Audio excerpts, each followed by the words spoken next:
अस्सलाम वालेकुम students, welcome to नस्टिफाई।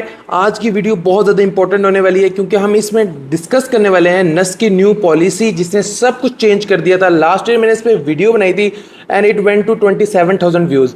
और उसकी रीज़न क्या थी कि बच्चों का ये क्वेश्चन होता है कि हमने एनईटी इस चीज़ का देना है और उसके अंदर क्या क्या आने वाला है, अच्छा उसके मेरिट पे क्या इंपैक्ट पड़ेगा इस पॉलिसी से, और इस तरह के डिफरेंट क्वेश्चंस हैं। तो आज हम उसके ऊपर ही बात करने वाले हैं।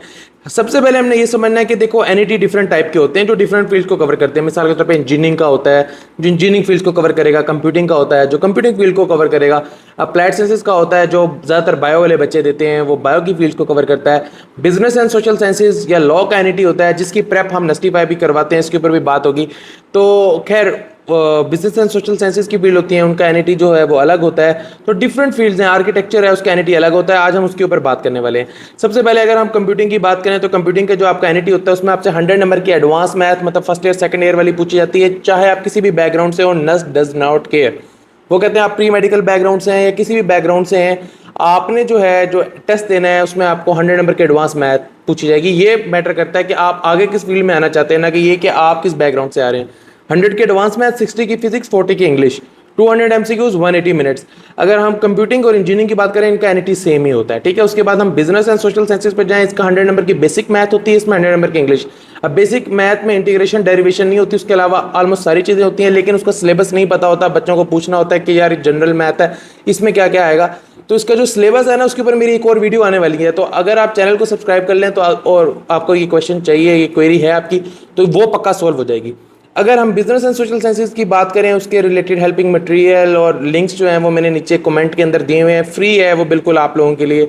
आप उसके ऊपर जाएं और आप मेरे से फ्री हेल्पिंग मटेरियल मांग सकते हैं।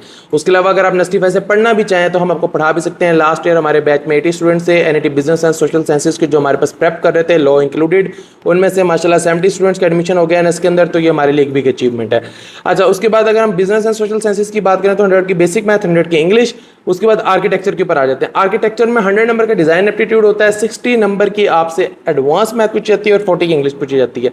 उसके बाद अगर हम आते हैं अप्लाइड साइंसेज में तो 100 नंबर की बायो पूछी जाएगी आपसे, 60 की केमिस्ट्री पूछी जाएगी, 40 की इंग्लिश पूछी जाएगी। अच्छा, लास्ट ईयर जब मैंने वीडियो बनाई थी तो मैंने एक और चीज़ भी बोली थी, मैंने कहा था कि इसका मेरिट पे इंपैक्ट करेगा, क्योंकि इंग्लिश जब इतनी ज़्यादा करेंगे, आईक्यू पहले आईक्यू भी होता था, केमिस्ट्री भी होती थी, कंप्यूटर भी होता था, जब ये चीज़ें रिमूव करेंगे तो मेरिट पे इफेक्ट पड़ेगा। मेरिट पे इफेक्ट कैसे पड़ा है? अगर हम डेटा साइंस की बात करें, इस साल डेटा साइंस तकरीबन 75% पे आके क्लोज हुआ है।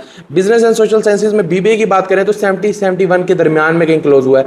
तो इससे हमें ये पता चलता है कि जो न्यू पॉलिसी है उससे मेरिट नीचे गया है।